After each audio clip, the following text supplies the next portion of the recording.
Hello, my name is Ashley Lambert, and this is Very Sleepy, a podcast to help you fall asleep.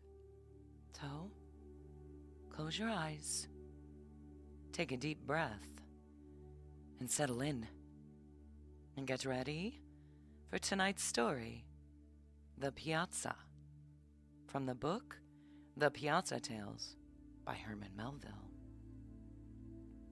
Melville, very famous American writer, was born in 1819 and was an American novelist, short story writer, and poet of the American Renaissance period, although you're probably most familiar with Melville's book, Moby Dick, written in 1851, probably one of the most famous books ever.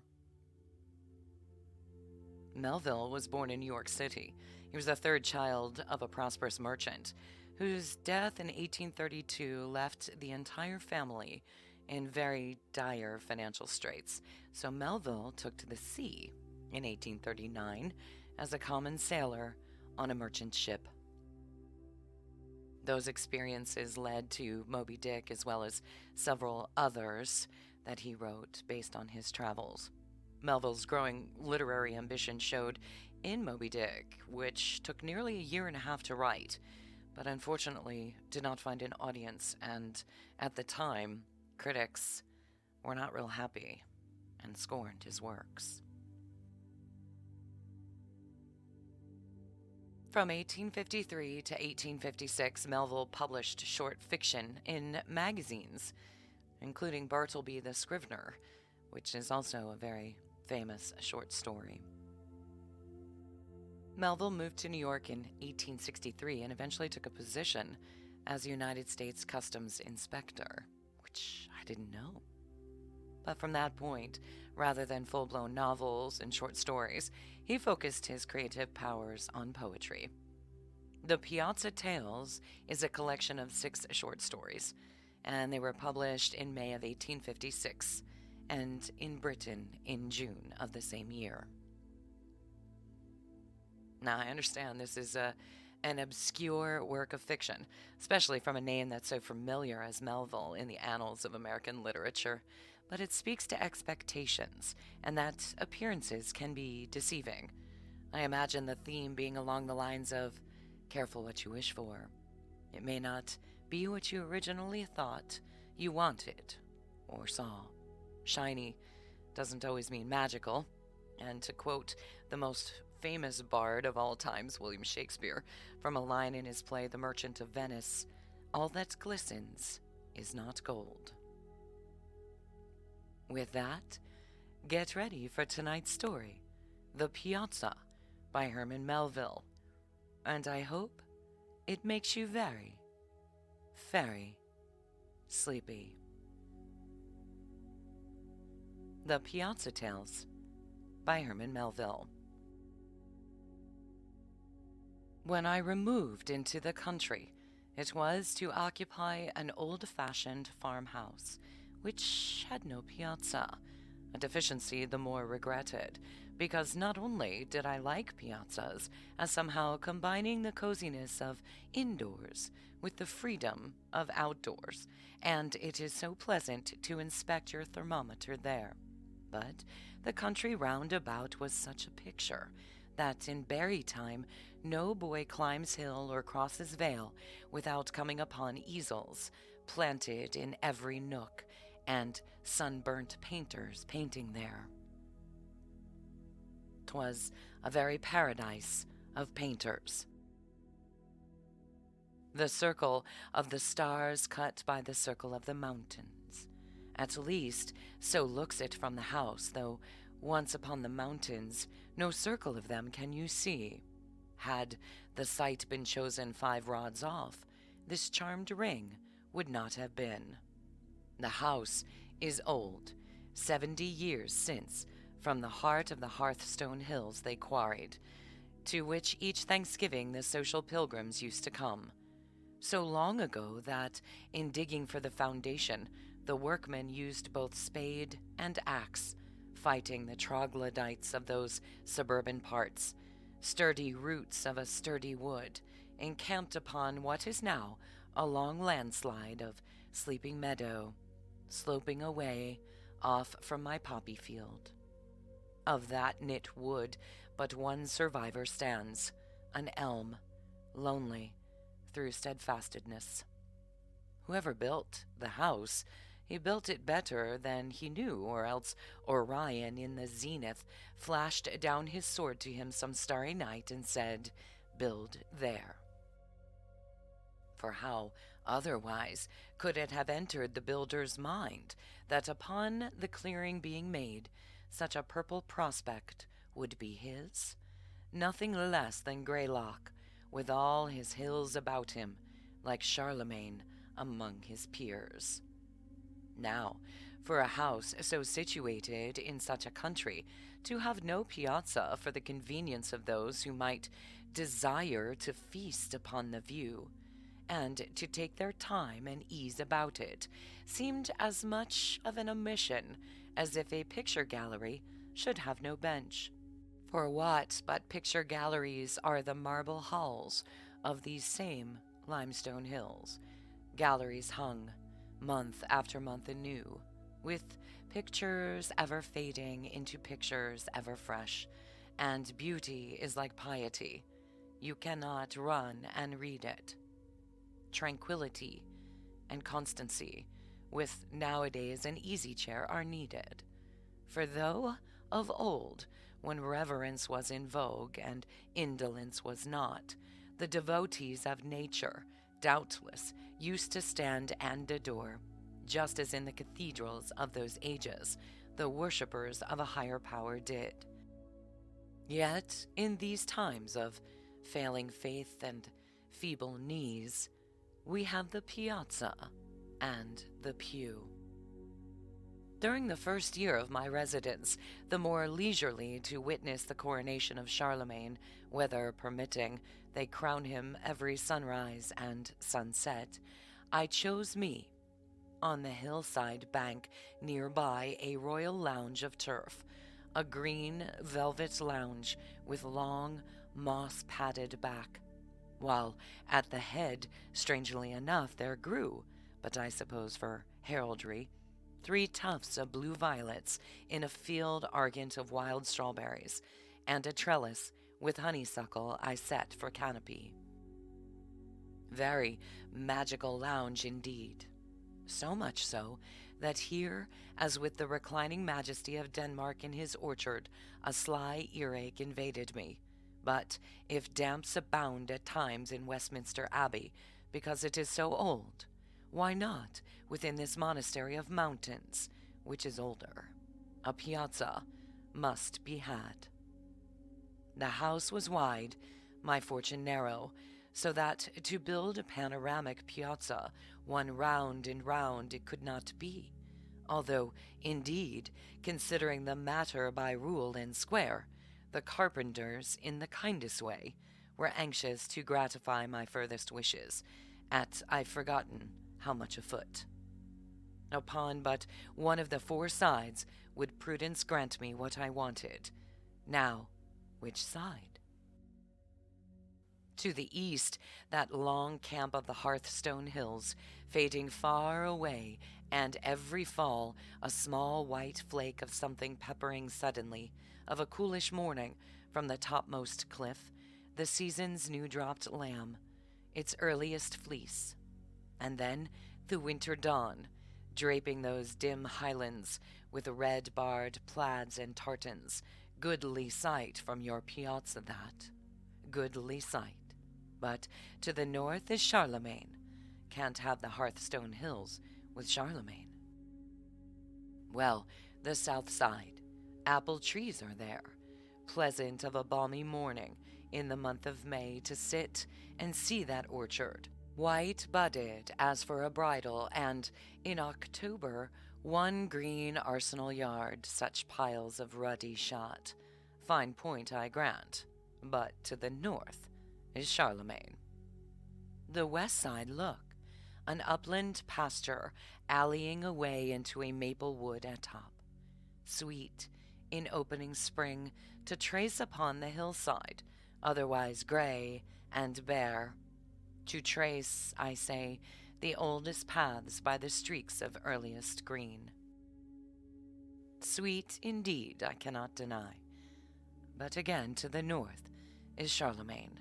So Charlemagne he carried it. It was not long after 1848, and somehow about that time, all round the world, these kings, they had the casting vote, and voted for themselves. No sooner was ground broken than all the neighbor dives in particular, broke too into a laugh. Piazza to the north? Winter Piazza? Once of winter midnights to watch the aurora borealis, I suppose. Hopies laid in good store of polar muffs and mittens. That was in the lion month of March. Not forgotten are the blue noses of the carpenters and how they scouted at the greenness. Who would build his sole piazza to the north? But March didn't last forever. Patience, and August comes. And then, in the cool Elysium of my northern bower, I, Lazarus, in Abraham's bosom, cast down the hill a pitying glance on old poor Dives, tormented in the purgatory of his piazza to the south.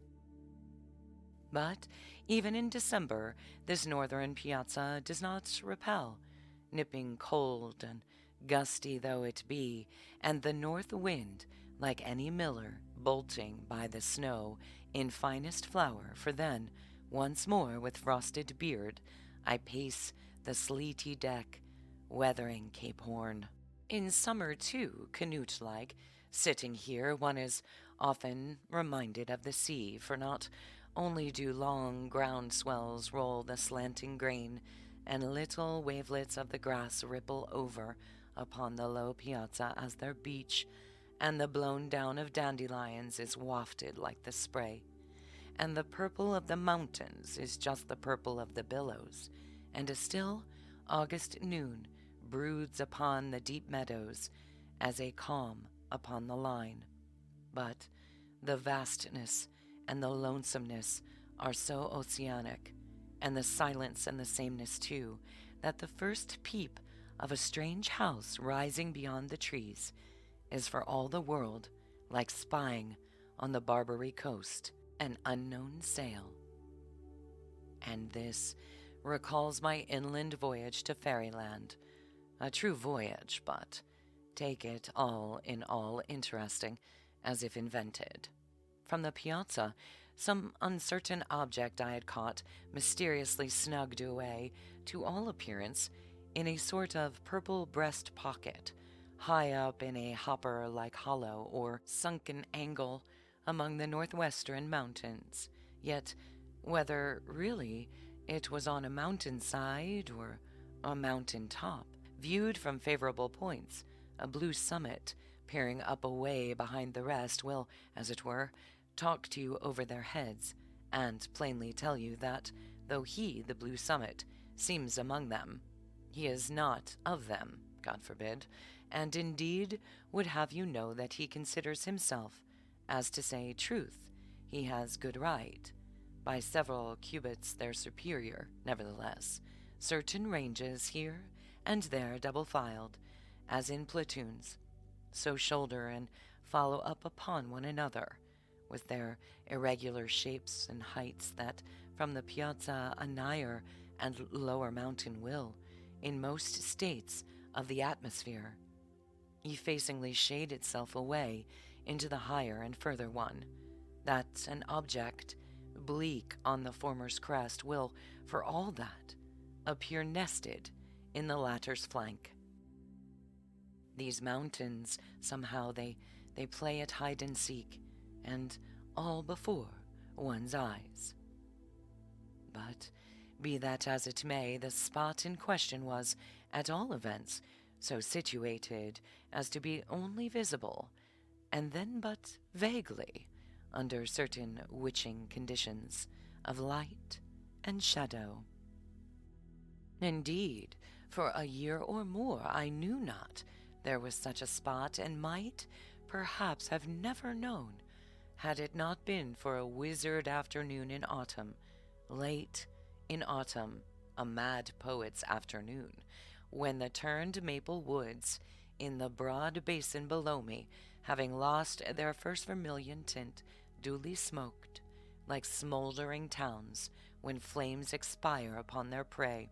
And rumor had it that this smokiness in the general air was not all Indian summer, which was not used to be so sick a thing, however mild, but in great part was blown from far-off forests for weeks on fire in Vermont, so that no wonder the sky was ominous as Hecate's cauldron.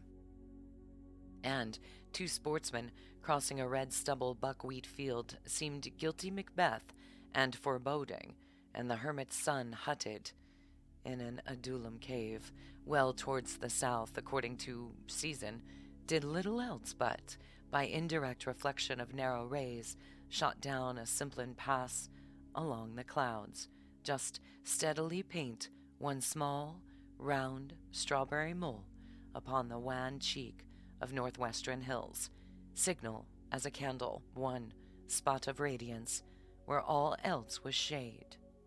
Fairies there, thought I, some haunted ring where fairies dance. Time passed, and the following May, after a gentle shower upon the mountains, a little shower islanded in misty seas of sunshine, such a distant shower, and sometimes 2 and 3 and 4 of them, all visible together in different parts, as I love to watch from the piazza, instead of thunderstorms, as I used to, which wrap old Greylock like a cyanide, till one thinks Stuart Moses must be climbing among scathed hemlocks there. After, I say, that gentle shower, I saw a rainbow, resting its further end just where, in autumn, I had marked the mole.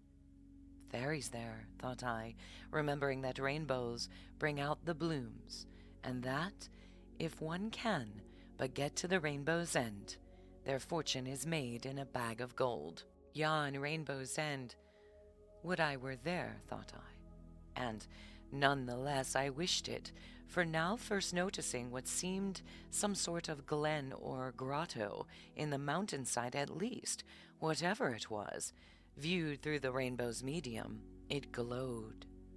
But a workaday neighbor said, no doubt it was but some old barn, an abandoned one, its broadside beaten in, the acclivity its background. But I, though I had never been there, I knew better. A few days after, a cheery sunrise kindled a golden sparkle in the same spot as before. The sparkle was of that vividness, it seemed as if it could only come from glass. The building, then, if building after all it was, could at least not be a barn, much less an abandoned one. Stale hay, 10 years musting in it, no, if aught built by mortal, it must be a cottage, perhaps a long vacant and dismantled one, but this very spring magically fitted it up and glazed.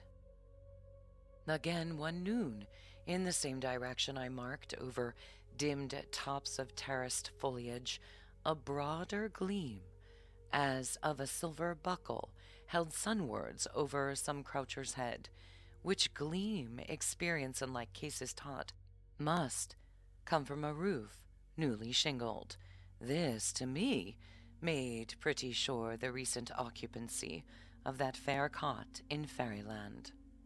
Day after day now, full of interest in my discovery, what time I could spare from reading the Midsummer's Night Dream and all about Tatiana, wishfully I gazed off toward the hills, but in vain. Either troops of shadows, an imperial guard with slow pace and solemn, defiled along the steeps, or, routed by pursuing light, fled broadcast from east to west. Or the mountains, though unvexed by these mirrored sham fights in the sky, had an atmospheric otherwise unfavorable for fairy views. I was sorry, the more so because I had to keep my chamber for some time after, which chamber did not face those hills. At length, when pretty well again, and sitting out in the September morning upon the piazza, and thinking to myself when, just after a little flock of sheep, the farmer's banded children passed a nutting, and said, "How sweet a day!" It was, after all, but what their fathers call a weather breeder, and indeed was become so sensitive through my illness that I could not bear to look upon a creeper plant of my adoption, and which, to my delight, climbing a post of the piazza, had burst out in starry bloom. But now, if you removed the leaves a little, showed millions of strange cantankerous worms, which, feeding upon those blossoms, so shared their blessed hue, as to make it unblessed evermore. Worms, whose germs had doubtless lurked in the very bulb which so hopefully I had planted, in this ingrate peevishness of my weary convalescence. Was I sitting there, when suddenly, looking off, I saw the golden mountain window, dazzling like a deep-sea dolphin. Fairies there, thought I once more, the queen of fairies, at her fairy window, at any rate, some glad mountain girl. It will do me good. It will cure this weariness to look upon her. No more. I will launch my yawl, ho cheerily heart, and push away for fairyland, for Rainbow's End, in fairyland. How to get to fairyland, by what road, I did not know, nor could anyone inform me, not even one Edmund Spencer, who had been there, so he wrote me. Further than that, to reach fairyland, it must be voyaged to, and with faith. I took the fairy mountain's bearings, and the first fine day got into my yawl, high-pommeled leather one, cast off the fast, and away I sailed, free voyager as an autumn leaf, early dawn, and, sallying westward, I sowed the morning before me. Some miles brought me nigh the hills, but out of present sight of them. I was not lost, for roadside goldenrods as guidepost pointed, I doubted not, the way to the golden window. Following them, I came to a lone and languid region, where the grass-grown ways were traveled but by drowsy cattle, that, less waked than stirred by day, seemed to walk in sleep. Browse they did not, the enchanted never eat. At least, so says Don Quixote, that sagest sage that ever lived. On I went, and gained at last the fairy mountain's base, but saw yet no fairy ring. A pasture rose before me, letting down 5 mouldering bars, so moistly green they seemed fished up from some sunken wreck. A wigged old Ares, long-visaged and with crumpled horn, came snuffling up, and then, retreating decorously, led on, along a milky way of white weed, past dim clusterings, Pleiades and Hades, of small forget-me-nots, and would have led me further still his astral path, but for golden flights of yellow birds, pilots, surely, to the golden window. To one side, flying before me from bush to bush, towards deep woods, which woods themselves were luring, and somehow lured too by their fence, banning a dark road which, however dark, led up. I pushed through, when Ares, renouncing me now for some lost soul, wheeled and went his wiser way, forbidding and forbidden ground to him. A winter wood road, matted all along with winter green, by the side of pebbly waters, waters the cheerier for their solitude, beneath swaying fir boughs, petted by no season, but still green in all. On I journeyed, my horse and I, on by an old sawmill bound down and hushed with vines, that his grating voice no more was heard on, by a deep flume clove through snowy marble, vernal tinted, where freshet eddies had, on each side, spun out empty chapels in the living rock. on where jacks in the pulpit, like their Baptist namesake, preached out to the wilderness, on which a huge cross-grain block, fern-bedded, showed where, in forgotten times, man after man had tried to split it, but lost his wedges for his pains, which wedges yet rusted in their holes on where ages passed.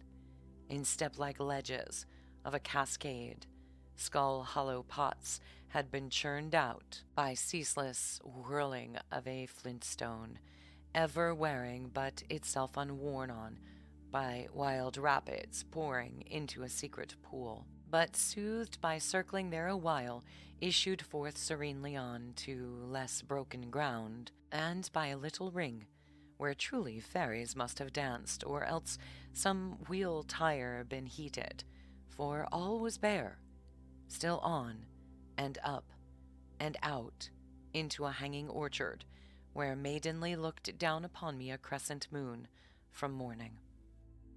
My horse hitched low his head, red apples rolled before him. He tasted one, I another. It tasted of the ground. Fairyland not yet, thought I, flinging my bridle to a humped old tree that crooked out an arm to catch it. For the way now lay where path was none, and none might go by himself, and only go by daring, through blackberry brakes that tried to pluck me back, though I but strained toward fruitless growths of mountain laurel, up slippery steeps to barren heights, where stood none to welcome. Fairyland, not yet, thought I, though the morning is here before me. Foot sore enough and weary, I gained not then my journey's end, but came ere long to a craggy pass, dipping towards growing region still beyond. A zigzag road, half overgrown with blueberry bushes, here turned among the cliffs. A rent was in their ragged sides, through it a little track branched off, which, upwards threading that short defile, came breezily out above, to where the mountain top, part sheltered northward by a taller brother, sloped gently off a space, ere darkly plunging, and here, among fantastic rocks, reposing in a herd, the foot-track wound, half-beaten, up to a little, low-storied grayish cottage, capped, nun-like, with a peaked roof. On one slope, the roof was deeply weather-stained, and nigh the turfy eaves trough all velvet-napped. No doubt the snail monks founded mossy prairies there. The other slope was newly shingled. On the north side, doorless and windowless, the clapboards, innocent of paint, were yet green as the north side of a lichened pine or copperless hulls of Japanese junks becalmed. The whole base, like those of the neighboring rocks, was rimmed about with shaded streaks of richest sod, for, with hearthstones in fairyland, the natural rock, though housed, preserves to the last, just as in open fields, its fertilizing charm only by necessity, working now at a remove to the sward without. So, at least, says Oberon, grave authority in fairy lore, though setting Oberon aside, certain it is that, even in the common world, the soil close up to farmhouses, as close up to pasture rocks, is, even though untended, even richer than it is a few rods off. Such gentle, nurturing heat is radiated there. But with this cottage, the shaded streaks were richest in its front and about its entrance, where the ground sill and especially the door sill had, through long eld, quietly settled down. No fence was seen, no enclosure. Nearby, ferns and more ferns further, woods beyond mountains, then sky. Turned out in aerial commons pasture for the mountain moon, nature house and all, even a low cross pile of silver birch piled openly to season, up among those silvery sticks, as though the fencing of some sequestered grave, sprang vagrant raspberry bushes, wilful assertors of their right of way. The foot track, so dainty narrow, just like a sheep track, led through long ferns that lodged. Fairyland at last, thought I. Una and her lamb dwell here, truly a small abode, mere palanquin set down on the summit, in a pass between two worlds, participant of neither. A sultry hour, and I wore a light hat of yellow, with white duck trousers, both relics of my tropic seagoing. Clogged in the muffling ferns, I softly stumbled, staining the knees a sea green. Pausing at the threshold, or rather where a threshold once had been, I saw through the open doorway a lonely girl sewing at a lonely window. A pale-cheeked girl, and fly-specked window with wasps about the mended upper panes. I spoke. She shyly started. Recovering, she bade me enter with her apron brushed off a stool, then silently resumed her own. With thanks I took the stool, but now, for a space, I too was mute. This, then, is the fairy mountain house, and here the fairy queen sitting at her fairy window. I went up to it, downwards directed by the tunneled pass as though a leveled telescope. I caught sight of a far-off, soft azure world. I hardly knew it, though I came from it. You must find this view very pleasant, said I at last. Oh, sir, tears starting in her eyes, the first time I looked out of this window I said, never, never shall I weary of this. And what wearies you of it now?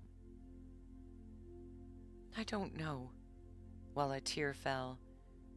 But it is not the view. Some months back, her brother, only 17, had come hither, a long way from the other side, to cut wood and burn coal, and she, elder sister, had accompanied him. Long they had been orphans, and now sole inhabitants of the sole house upon the mountain. No guest came, no traveler passed. The zigzag, perilous road was only used at seasons by the coal wagons. The brother was absent the entire day, sometimes the entire night. When at evening, tired out, he did come home, he soon left his bench, poor fellow, for his bed, just as one at last wearily quits that too, for deeper rest. The bench, the bed, the grave. Silent, I stood by the fairy window while these things were being told. Do you know, she said at last, as stealing from her story, do you know who lives yonder? I've never been down into that country, away, off there, I mean, that house, that marble one, pointing far across the lower landscape. Have you not caught it there, on the long hillside, the field before, the woods behind, the white shines out against their blue. Don't you mark it? The only house in sight.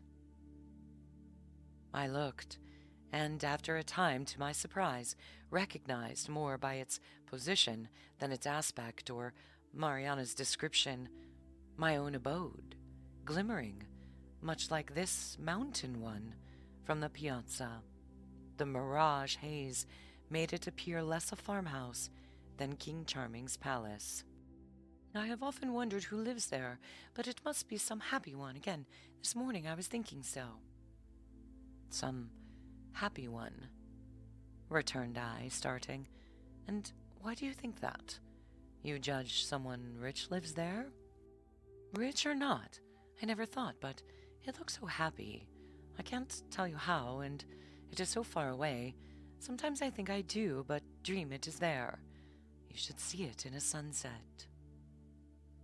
No doubt, the sunset gilds it finely, but No more than the sunrise does this house, perhaps. This house? The sun is a good sun, but it never gilds this house. Why should it? This old house is rotting. That makes it so mossy. In the morning, the sun comes in at this old window, to be sure, boarded up.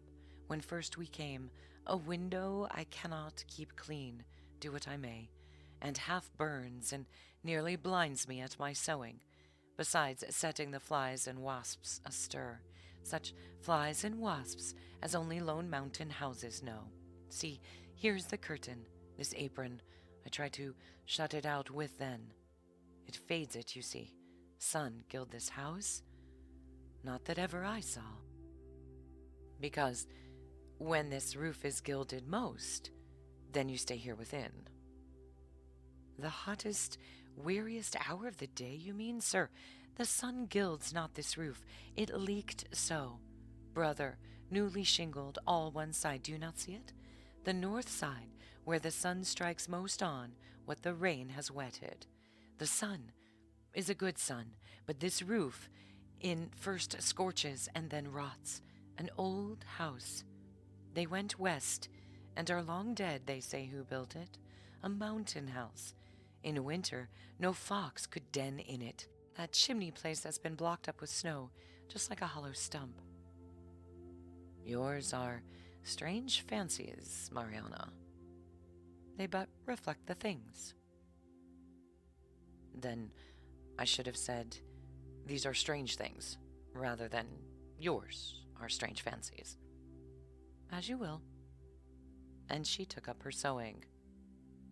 Something in those quiet words, or in that quiet act, it made me mute again, while noting, through the fairy window, a broad shadow stealing on, as cast by some gigantic condor, floating at brooding poise on outstretched wings. I marked how, by its deeper and inclusive dusk, it wiped away into itself all lesser shades of rock or fern. You watched the cloud, said Mariana. No, a shadow, a cloud's no doubt, though that I cannot see. How did you know it?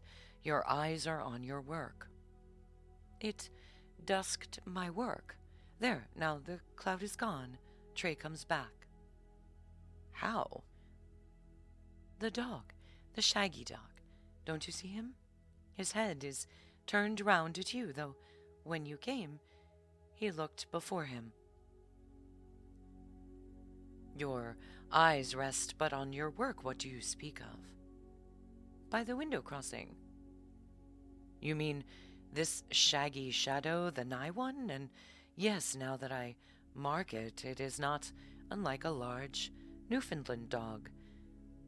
The invading shadow gone, the invaded one returns, but I do not see what casts it. For that, you must go without.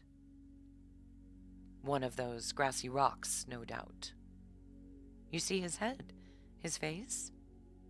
The shadows, you speak as if you saw it, and all the time your eyes are on your work. Trey looks at you, still without glancing up. This is his hour. I see him. Have you then so long sat at this mountain window, where but clouds and vapors pass, that to you shadows are as things, though you speak of them as of phantoms, that by familiar knowledge working like a second sight you can, without looking for them, tell just where they are, though as having mice-like feet they creep about and come and go, that to you these lifeless shadows are as living friends who, though out of sight, are not out of mind, even in their faces. Is it so? That way I've never thought of it, but the friendliest one that used to soothe my weariness so much, coolly quivering on the ferns, it was taken from me, never to return, as Trey did just now, the shadow of a birch. The tree was struck by lightning, and brother cut it up. You saw the cross pile outdoors. The buried root lies under it, but not the shadow.